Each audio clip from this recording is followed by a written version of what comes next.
Hi guys, Mama Raiden here. We are gonna read Infernal City lore today. Uh, Sit back, relax, and let's get cracking. Black Marsh. Zucht, Waxwithy, and Keach are Argonian curse words, exclamations. When the gates opened, Argonians poured into oblivion with such fury and might, Dagon's lieutenants had to close them. The wind oracle is a boat owned by Ithach Nachja, a cousin of Mirglim. Su appears to be some sort of affirmation. I'm going Su. The ancient Argonian tongue is the closest speech to thought. Humans are not able to pronounce it well enough to converse effectively. The Argonians call themselves the Saxil. Luchio means assimilated in Argonian, and is used to refer to Argonians who have lived under imperial influence. Argonians have several names. Mirglim is the imperial version. The Saxlial version is Vathulio. The His were many, and they were one. Their roots buried deep beneath the black soul of soft, white stone of Black Marsh, connecting them all, and thus connecting all Saxlio, all Argonians. The Hist gave his people life, form, purpose. He was the Hist who had seen through the shadows to the Oblivion crisis, who called all the people back to the marsh, defeated the forces of Mehrunes Dagon, drove the empire into the sea, and laid waste to their ancient enemies in Morrowind. Though the His share a mind, it is possible for one to go rogue and escape itself. In such instances, the Hist purged the rogue tree. This last happened to a tree in Lilmoth over 300 years ago. The current Lilmoth Hist grows from part of its root. The scales of really old Argonians turn translucent in patches. Sonosha, meaning swimming frog, is a ship moored in Lilmoth. The bay south of Lilmoth is filled with the sea drakes. Mangroves grow along the coast of Black Marsh. Sea drakes look like giant crocodiles with paddles instead of legs. They are small sandbars in the bay of Olil, which submerge during high tide. There is a reef off Argonian's coast. An Argonian legend says the mangroves were originally spiders, which angered the Hist and were transformed. Roughly 10 miles from Lilmoth is an upthrust rock that towered more than 100 feet above the jungle floor. It seemed unclimbable, but Gleam led Anaik to a cave opening in the base of the soft limestone. It led steadily upward, and in some places stairs has been carved. Faded paintings that resembled coiled snakes, blooming flowers, and more often than not nothing recognizable at all decorated the climb. And an occasional side gallery held often bizarre stone carvings of half-tree, half-Argonian figures. Moss and low fern grow on the flat summit of the tabletop. Argonians can always feel the presence of the Hist while in the marsh. It is said that they are to wander far away from it, they lose its touch. The land south of Lilmoth is rice plantations and is clear of forest. Yeargar Plantation is one of the few farms still run by Bretons. It is south of Lilmoth. It was generally believed that Argonians had been giving their souls by the Hist, and when one died, one soul returned to them, to be incarnated once more. To Gleam, that seemed reasonable enough, at least under ordinary circumstances.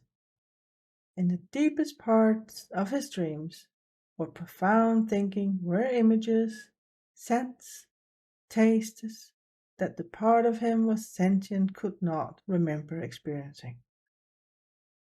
The concept Imperials called time did not have a word in Gleam's native language. In fact, the hardest part of learning the language of the Imperials was they made their verbs different to indicate when something had happened. As if the most important thing in the world was to establish a linear sequence of events. As if doing so somehow explained things better than holistic apprehension. To Gleam's people, at least the most traditional ones, birth and death were the same moment. All of life, all of history, was one moment, and only by ignoring most of its content could one create the illusion of linear progression. The agreement to see things in this limited way was what other peoples called time. The spine of Argonians are used to attract mates. Daryl, meaning approximately seeing everything in ecstasy, is a drug favored by Argonians and expressed by the moon adder. It unfolds in stages, no stage like the last, and it confuses the senses, apparently making a person synesthetic. This drug is lethal to all but Argonians.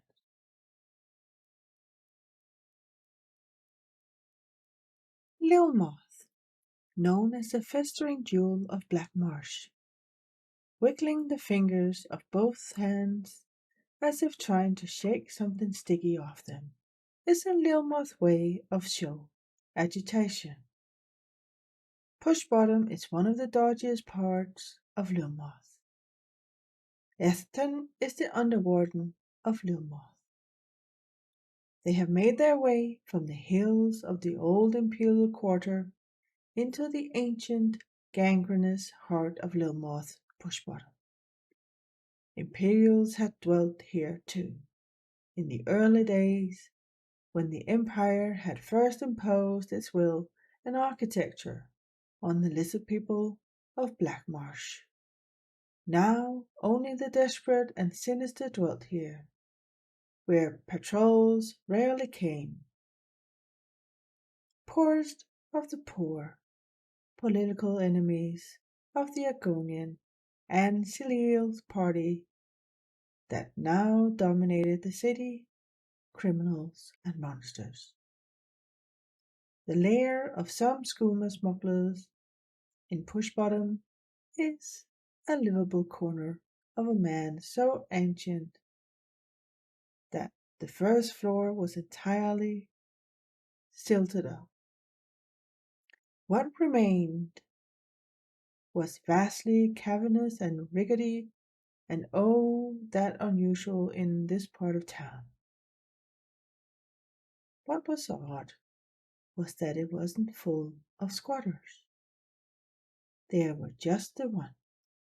He had furnished the place with mostly junk, but there were a few nice chairs and a decent bed, backed up into a corner, and here the walls were stone. The only way to go up